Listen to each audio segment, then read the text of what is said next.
Hello everyone, how are you doing today? My name is Makeda Valletta, also known as the Body Scientist. And right now I'm live on my IG page, which is the_body_scientist. But I'm going to save this video and repost it to my YouTube page, the Body Scientist 81. So be sure to follow me in both places.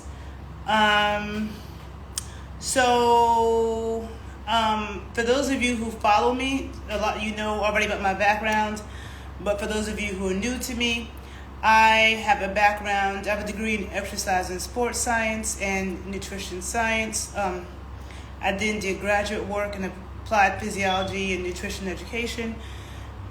And I just recently got accepted into a grad program at the University of Maryland. I'm so excited. In medical cannabis science and therapeutics. So I'm really excited about this because it just, to me, pulls in everything that I'm about and my approach to the body, okay? I am a trainer, but I'm a high-level trainer. I'm a strength and conditioning coach. A lot of you probably don't know what that is. But a strength and conditioning coach is a lot more knowledgeable than just a regular personal trainer. And we deal more with performance of the body. Thank you. We deal more with performance of the body and function as opposed to just a look or just simply losing weight, right? And as an exercise physiologist, I understand about disease states as it pertains to exercise, how either disease states affects one's ability to exercise, or if you're using exercise as medicine, like somebody just had heart surgery or they're diabetic, understanding how to apply the right exercise protocols. And as a nutritionist, that's the other point, because everything in our body goes back to nutrition, okay? And ever since I was an undergrad, I felt super lucky that I was studying nutrition and exercise science, because I felt like I'll be able to help myself and my family for the rest of my life. This is critical information if you really want to understand health and how the body works. But then when I started getting into studying cannabis medicine, which some of you may have seen a lot of my videos that I've done various videos talking about cannabis medicine and the healing properties. It is just great because for all the things that I do, like I'm interested in, training athletes, but I also work with a lot of regular people. I work, athletes have issues trying to recover from sports, sore muscles, injuries, getting put on NSAIDs, which are non-steroidal anti-inflammatory drugs, being put on opioids. You have people in the general population who are being put on all kinds of medications, people going through chemo and all these medications, people with chronic pain being put on opioids, becoming addicted to it, the opioids stop working and they're addicted, which means there's actually a chemical dependency. I'm also a doula, and doulas are women that help and support women in childbirth. There's a lot of applications there when it comes to women's health, sexual health, all of that. And the thing I like about cannabis is that it actually helps to bring the body back into balance. It doesn't just mask problems. It's not addictive, because true addiction is like there's a serious chemical dependency and there are withdrawal symptoms. Cannabis doesn't have that, doesn't kill anybody, right? But it really helps your body perform at a higher level, which is why you're starting to see, helps the body get back into homeostasis, which is why you're starting to see some degree programs popping up.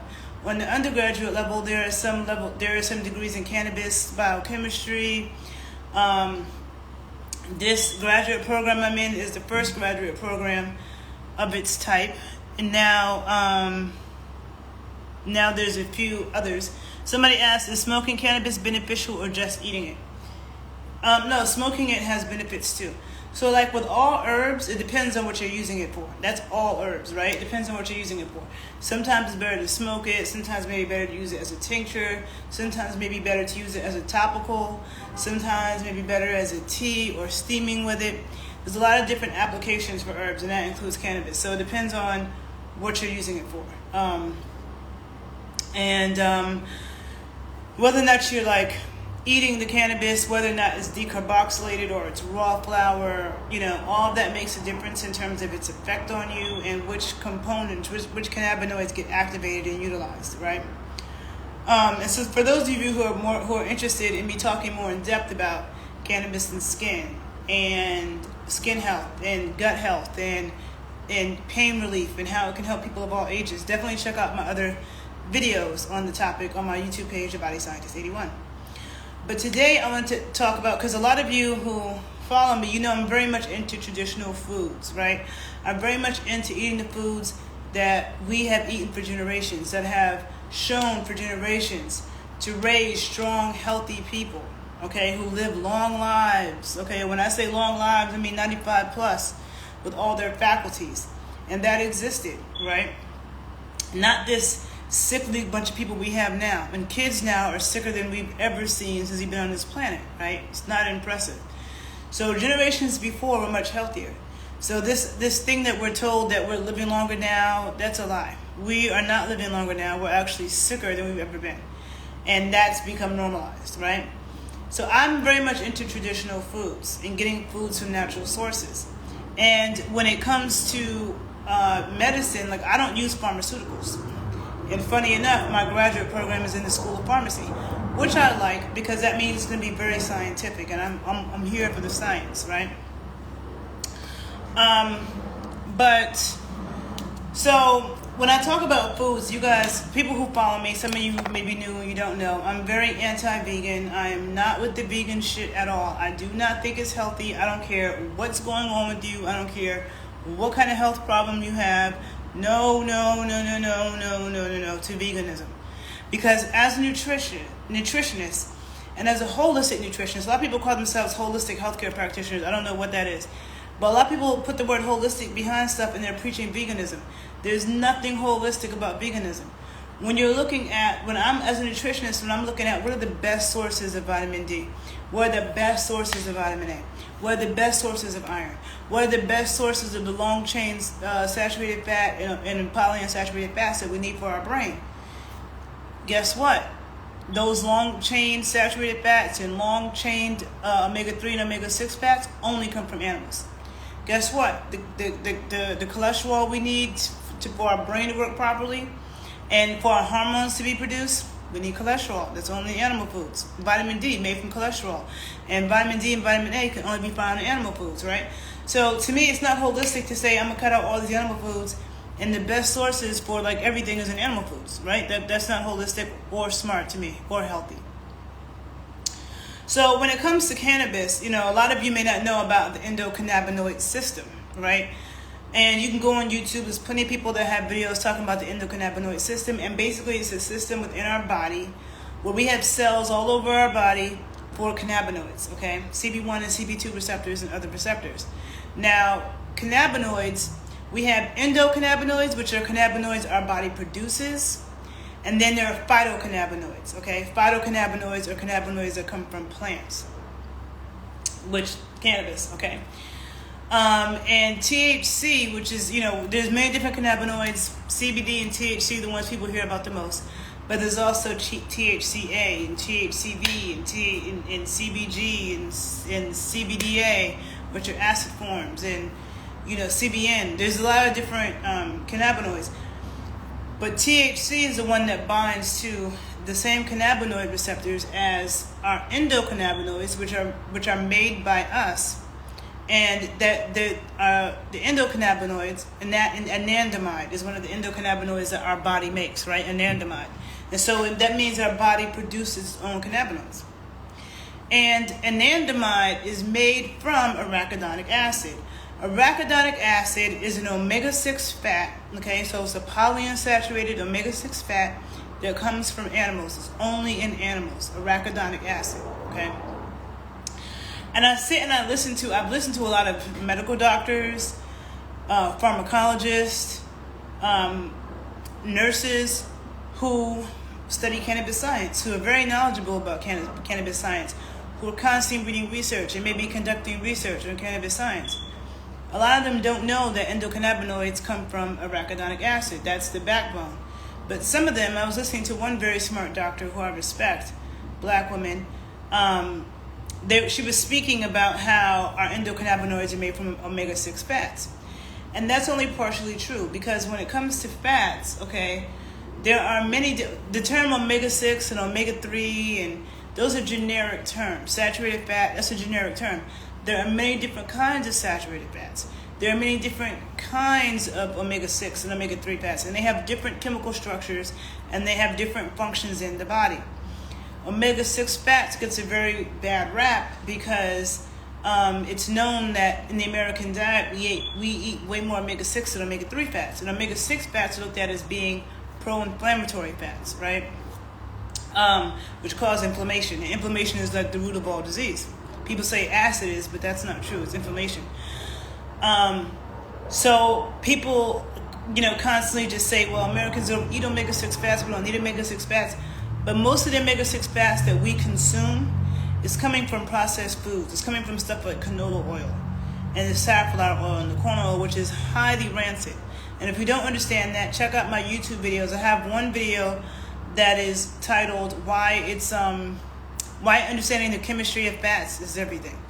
That's a really important video where I talk about this stuff. That video was deleted from YouTube, okay, as being medical misinformation, even though I sourced a really amazing professor from the University of Maryland who used to be head of the nutritional biochemistry department. She passed away, Mary Enig, and she was like damn near 100 when she passed away. But she wrote a book about Know Your Fats, and it's a book about the chemistry of fats. And I've very much been into the biochemistry of fats for like the last 20 years. But even though I quoted her in the book, it was taken down, okay? Because these food companies are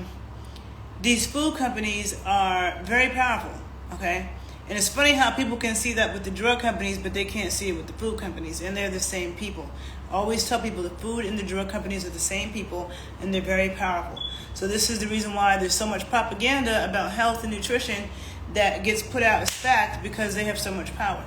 So that YouTube video was deleted. I still have it and they threatened to delete my YouTube page. It's still on my Instagram page, and I'm going to be posting it on my Patreon, the Body Scientist Patreon page. For those of you, somebody just wrote that they love the knowledge that I drop.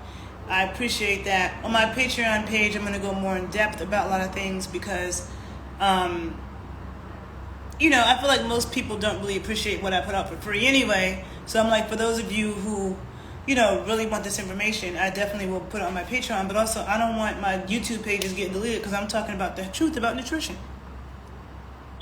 Okay? There's a lot of corruption, yes, with the FDA and these companies. So I would definitely be reposting that video on my Patreon page, The Body Scientist.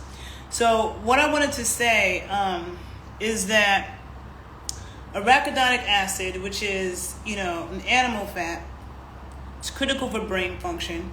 Arachidonic acid is also critical for keeping the tight junctures in our skin cells and gut cells tight, right? So that prevents you from having leaky gut syndrome, okay? Like having a healthy gut has to do with the microbiome. I've done tons of videos on that too. It has to do with the microbiome, but it also has to do with how sealed the walls of the gut are, and that has to do with the fats that you consume. Arachidonic acid helps to keep it tight. Same thing with your skin. Arachidonic acid is also very good for the skin as well. Now, I told you about the video I made about why understanding the chemistry of fats is everything, but I also have another video that's titled What are the best fats to cook with, okay? Check those out, because what you don't know can't hurt you when it comes to nutrition, and people keep talking about sugar, and sugar is bad, but eating these rancid fats, even worse, okay? Okay, so it's really important to understand that.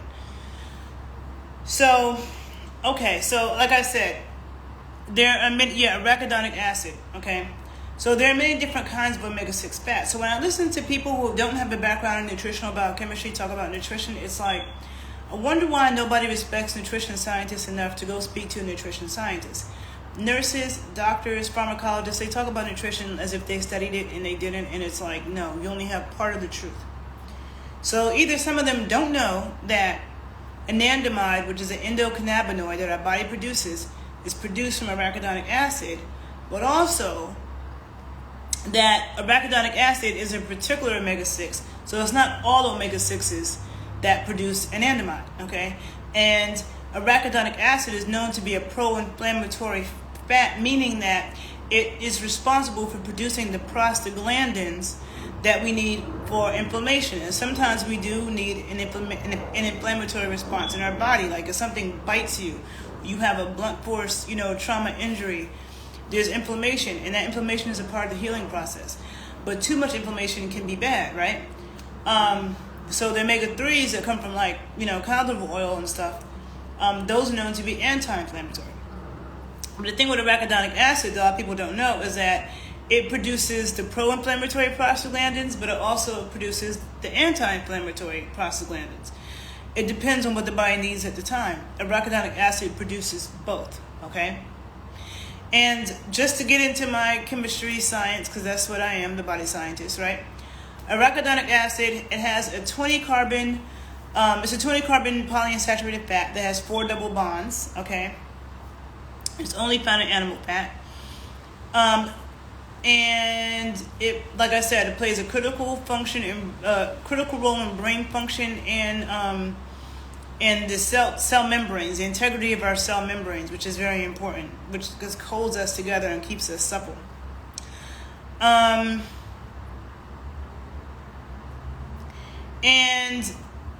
Okay, so arachidonic acid and DHA. DHA is an omega-3 fat, which comes from like seafood and stuff. They both are really important for optimal brain function, omega-3 and omega-6, okay? And not all omega-3 fats are the same. The animal-based omega-3 fats are the ones that you need for your brain to actually do something, okay? But arachidonic acid and DHA, they both play a really important role with the nervous system, and they're both long-chained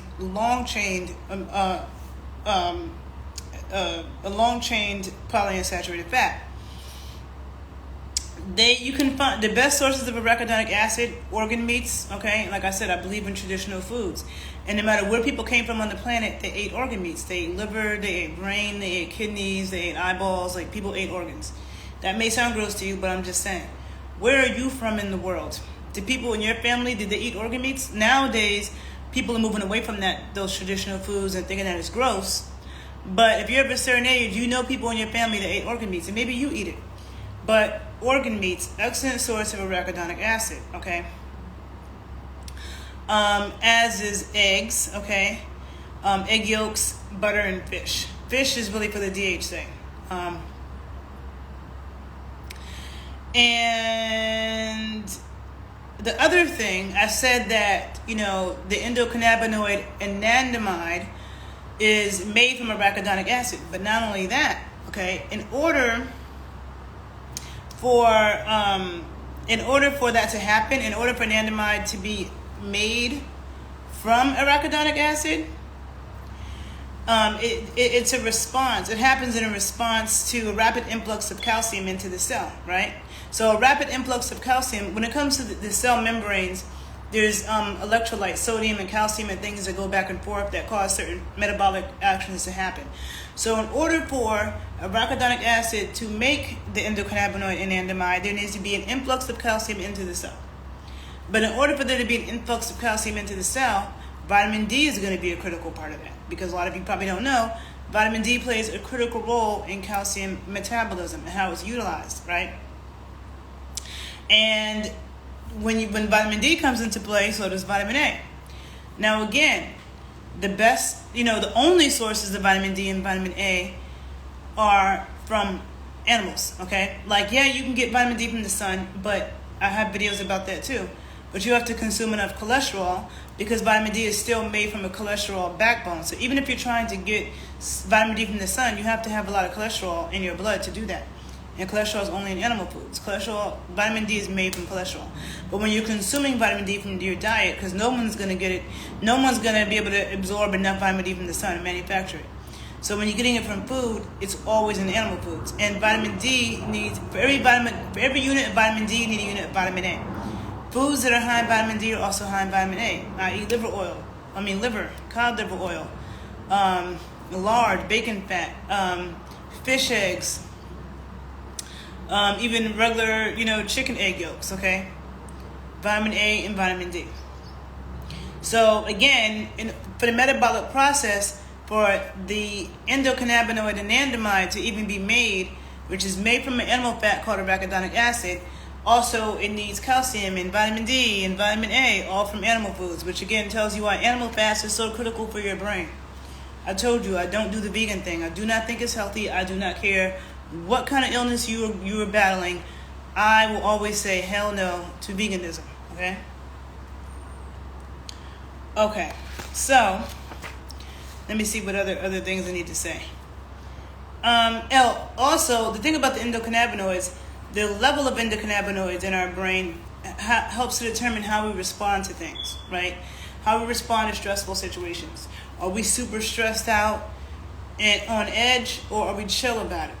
Okay? That has everything to do with the levels of endocannabinoids in our brain, okay? And which is why, like, when people consume cannabis, which provides phytocannabinoids, okay, which is additional, because some people have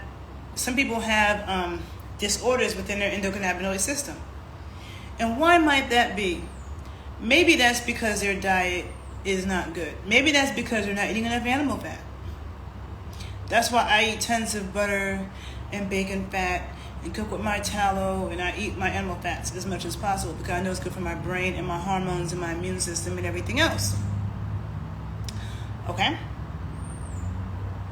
And studies show that people with low cholesterol and people eating these, low-fat diets, they have a lot more depression, a lot more psychotic issues and mental issues, all right?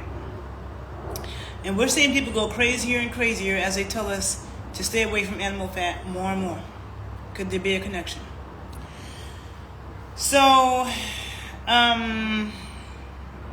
when it comes to the endocannabinoids, they play major roles in balancing short-term and long-term memory, developing nerve cells in the hippocampus, regulating appetite, hunger, taste perception, and the pleasure value of food, also in modulating the stress response, regulating the organism's overall sense of arousal during novel situations, okay, reducing pain, determining the receptivity of the uterus to embryonic implantation, okay, regulating intestinal motility for normal digestion and elimination, and protects against diabetes, cardiovascular disease, and multiple sclerosis, okay? Those are all the things that endocannabinoids and thus phytocannabinoids, like which come from cannabis, act on, okay?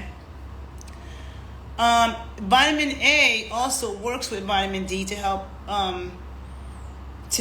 synthesize arachidonic acid from other omega-6 fats in plant foods, okay? So there are omega-6 fats in plant foods that can be converted into arachidonic acid, but in order for that to happen, there needs to be tons of vitamin A and vitamin D. And again, vitamin A and vitamin D are high in animal foods.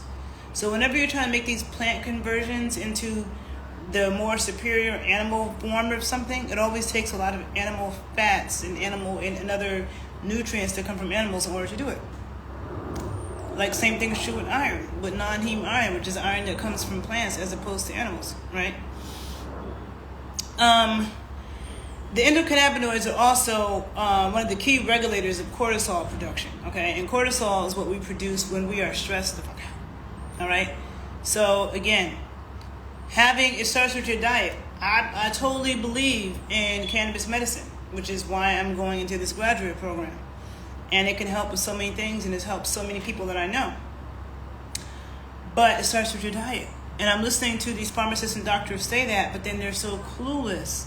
People say that, but they really don't understand, okay, so what does that mean? What does that look like? People just think, oh, eat more fruits and vegetables, stop eating burgers. It's just very vague in general and incorrect, okay? Also, too much EPA, because you have EPA and DHA, which are the omega-3 fats that people consume from like marine animals. But when you have too much EPA can result in the deficiency symptoms of both arachidonic acid and DHA. Okay, so it needs to be the right balance of EPA, DHA, and arachidonic acid. If you have way too much EPA, it can cause serious deficiency problems of arachidonic acid and DHA. And how do people usually end up out of balance? Because they're consuming fish oil, which is something you do not want to consume. You want to consume cod liver oil, a high quality cod liver oil. Fish oil is complete garbage. It's a metabolic waste product from the food industry. Do not consume it. But it definitely will throw your EPA levels way out of control. And arachidonic acid is coming more from the land animals. So eating the right balance of fats from land animals and sea animals, you have the perfect sea sources. You need the perfect balance of DHA, EPA, and arachidonic acid. But if somebody's just consuming a lot of fish oil, they're not consuming land animals, and they're like, I'm a pescatarian and I only cook with olive oil, you're definitely going to have an imbalance, okay? Yeah, so I think I will stop with, and here for now. In the more nerdy stuff that I want to go into about arachidonic acid and cannabinoids, I will do that on my Patreon page. So for those of you who like this conversation and you want more, look out. I will be posting my Patreon page below. And yeah, this is just a quick I'm excited about starting this graduate program. I'm excited. I am a body science nerd, which is why I'm the body scientist. But I love looking at the biochemistry of things and why something is not happening right, why the body's not producing something, why is it off balance. I don't just look to see. That's my approach to the body when it comes to correcting a problem. It's like, where's this problem coming from in the first place? And to me, when you understand that, you understand how to correct it. As opposed to somebody with a more medicinal, pharmaceutical background who is just like, oh, somebody has this problem, what do we do to stop it? Not fix it, not bring it back into balance, okay? And that's the thing about cannabis. It helps to bring the body system back into balance, okay? It's a very important, powerful medicine and herb. There's a lot of great herbs out there. But, the fact that we have this whole endocannabinoid system says a lot about cannabis. And what was I going to say? And how it interacts with nutrition. Because even with like edibles, people are constantly making edibles in gummies and cakes and candy and all this crap. And I really don't believe in that. I think that if you're just using it to try to get super high and you don't care about your health, fine, right? But if you're using it medicinally, because when people are using it medicinally, like they have pain, they have real problems, sometimes you need to ingest it. But to me, I think that ingesting it with good quality food, like in some bone broth, in a stew, in bone broth, and in a nice buttery sauce, put it in some chicken, right? Consuming it that way is healthier because now you're not consuming with a whole bunch of sugar and usually artificial. When people consume the gummies, there's artificial colors and all kinds of things. When they consume the cookies, they made the shit with canola oil and all these horrible ingredients. It's already junk food. If you are already unhealthy and battling a health problem, let food be that medicine. Food, it all starts with the food. Before the cannabis, before anything, it's the food that you're eating. So if you're putting your medicine in crappy food, and this food is counterproductive to you, like you have cancer, or you have diabetes, the last thing you want to be doing is eating sugary foods to get your cannabis. But if you put it inside of a stew, which is already medicinal, already going to help your immune system, or some seafood, some chicken, some sauce, or whatever, it's going to be much more medicinal. And I'm going to be doing some events around this. The first, I'm going to be doing a couple events in Brooklyn, all right? One, and I'll be announcing it soon, will be with this amazing chef in Brooklyn. Her name is Diego La Diosa, and you can find her on Instagram. And she specializes in, what's up, Owen? She specializes in black food of the diaspora, from the Caribbean, Black American, African, stuff like that, right? But the thing about it is she cooks traditional foods. And I'm very much, like I said, into traditional foods and traditional cooking methods. People who have been trained and actually gone to culinary school learn traditional cooking methods, which are really important. Like, they're not doing it from the nutritional standpoint, they're doing it from a taste standpoint, but they go hand in hand. When you look at traditional cooking, the things that they're doing is actually their best nutrition-wise too, because how you prepare your food matters, right?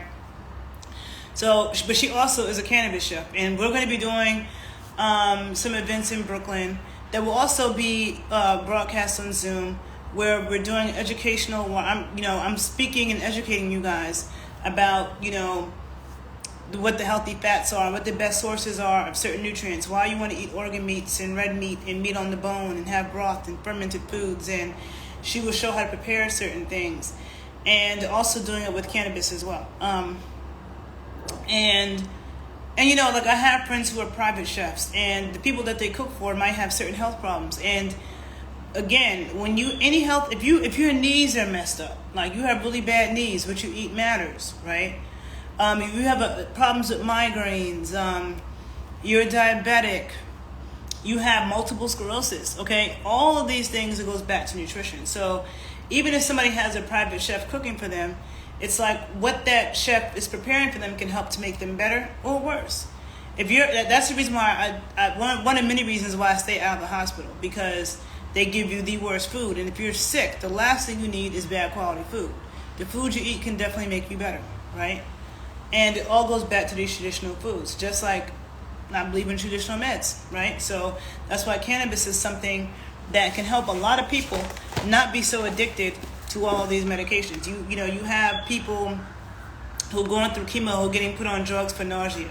They're getting put on drugs so they can sleep. They're getting put on drugs for pain, when all of that can be eliminated by using cannabis medicine. And on top of it, cannabis is very super carcinogenic. It kills cancer cells. But if you're using it medicinally for that, if you're attempting to kill tumors and cancer cells with it, your protocol will be different than if you're just using it for nausea, right? And so people will point out that cancer patients who are going through chemo can take a lot less medications if they're using cannabis, but also if they understand cannabis medicine and how to use it and dose it the right way, they might be able to get rid of the cancer. I'm just saying, maybe I don't want to make too many claims and then they try to delete my page, okay? That's why I'm keeping a lot of my truth speaking for my Patreon. But people who are having incredible, back pain and stuff like that, it's way better to use cannabis medicine than to use opioids, okay? And even in the realm of sports, we've seen so many athletes. I was a college athlete. I ran track, right? All of the athletes I knew in college smoked weed. I don't care if they ran track, played basketball, football. And a lot of the professional singers I know smoke weed. I'm talking about people who you guys all know who are famous, whose names I will not mention, but they can sing their asses off, okay? And they're very successful singers, and I've smoked tons of weed with them, right? So, Michael Phelps, heavily decorated swimmer, was smoking weed and out of a bong. And you know what? Swimmers have the greatest lung capacity out of all athletes. Swimmers. And Michael Phelps was not just a swimmer, not just an Olympic swimmer, but a highly decorated, won more medals than ever, gold medals in swimming, but he was smoking weed. I'm just saying, that should say something, right? And of course,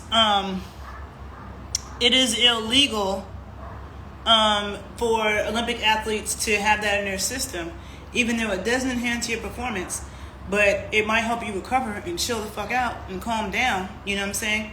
Help with some of the inflammation. If you're using it like a cannabis oil massage into the muscles, it can help that soreness and stuff go away faster. It's better than, and also, it's the thing about cannabis, CBD and THC have been shown to be neuroprotective. They protect your brain cells, help you also produce more brain cells, okay? So if you have traumatic, and also highly anti-inflammatory, okay? Highly anti-inflammatory. So every time somebody gets a concussion, they get inflammation in the brain. So if that can bring down the inflammation, okay, help protect the brain cells, neuroprotective, it can possibly help prevent people from even getting CTE to begin with. Even though these leagues play a role, because it's not a mystery that one concussion is a major injury. One, okay? And every subsequent concussion you get after that, it is exponentially worse. And in terms of the damage it does to your brain. And when you get one concussion, you need to fully heal. You need to sit the fuck down and chill and not do shit. Okay? Not shaking your brain around, not playing sports. Let it completely heal. Not until you are 100% tested, healed from that concussion, should you go back to doing anything rigorous. But that's not how it works in sports. And so it's repeated, not just concussions, but micro stresses to the brain that then cause long-term issues. But cannabis can help prevent that. Okay? It can help prevent that. So this is part of my mission. I am super excited about starting this grad program. You're going to hear me talking about cannabis a lot more, and you're going to hear me talking about it a lot more when it comes to combining it with food. Because as you see, as I just talked about this arachidonic acid and the vitamin D and the vitamin A, and the role it plays with our brain and our endocannabinoids. Our endocannabinoids, the cannabinoids our body makes, is made from arachidonic acid, which is an omega-6 fat that is only found in animal fats. Okay? So maybe people who have endocannabinoid deficiencies, and again, endocannabinoid or the cannabinoids our body produces, which is different than phytocannabinoids, which come from plants. Okay? So if and endocannabinoids are produced, like they're produced like on the spot when it's needed. Okay? So if you don't have the nutritional backbone to make that happen, it's a problem, right? So we got to deal with the food and the nutrition. That's why I'm so glad I have that base there. And so for those of you who want to know, do I do consultations? I sure do. I'm working on getting my site done so I can have the different options for consultations. But for now, if you would like to inquire about consultations with me, please feel free to email me directly at thebodyscientist81@gmail.com. That's the body scientist, all one word, 81, okay, which is my birthday, which is coming up August 1st, at gmail.com. Okay, I'll also write it below, and I can give you the options for evaluations. Does it help with neuropathy? Yes, it does. Neuropathy. Yeah, it does. I've worked with a number of people who have dealt with neuropathy, and it does help with that for sure. And there the cannabis oil and tinctures that I distribute, that is made by a good friend of mine who is a rocket scientist, literally, but makes very high quality oils and tinctures organically without a whole bunch of chemicals and stuff like that. So if you're interested, that's a product you're interested in, please email me as well. And so, yeah, I'm just doing I'm just going to do my best to make my mark in my field, bring these things together, bring people's awareness to this, maybe write some books, I don't know. Maybe get a PhD in cannabis science if they ever make one. I'm good. I hope you are too. I would love to do doctoral research in how cannabinoids affect, muscle physiology and fat physiology. Yes, my other account, Queen Lionessa, is missing. They keep deleting it, and I keep trying to get it back, so hopefully I'll get it back again. Make sure you guys follow me on YouTube. Make sure you follow me here. You can follow me on Facebook as well, under Makeda Valletta. If you're interested in the oil, definitely email me. I don't know if you've seen my other videos on it, but yeah, definitely email me. What was I going to say to you? Oh, and if you're not on Clubhouse, definitely find me on Clubhouse. I'm going to start doing a series I've done talks, health talks, but I'm going to be doing more. So definitely join Clubhouse. It's a dope app. Find me on there, and I hope you guys are doing well. I hope you learned something today. If you did, please like this video. Please share it. Please follow me on YouTube. Please follow me on Instagram and everywhere else. And just be great. Take care of yourselves. Bye, people.